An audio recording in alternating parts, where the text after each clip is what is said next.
அப்படின்ற மாதிரி சொல்கிறாரு. அது மட்டும் இல்லாமல் இந்த சாய் சச்சரிதத்தில் எந்த ஒரு பொய்யான தகவலையும் நீ எழுதக்கூடாது.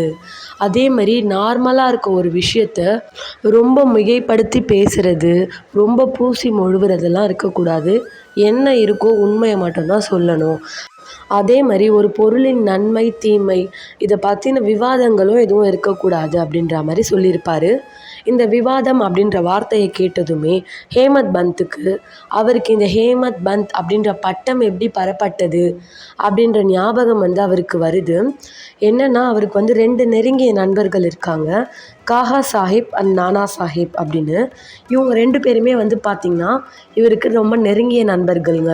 இவங்க 2 பேருமே என்ன சொல்கிறாங்கன்னா, நீ ஒரு வாட்டி ஷீரடிக்கு போய் பாபாவை தரிசிச்சுட்டு வான்னு சொல்லிட்டு அவரை இன்சிஸ்ட் பண்ணிகிட்டே இருக்காங்க.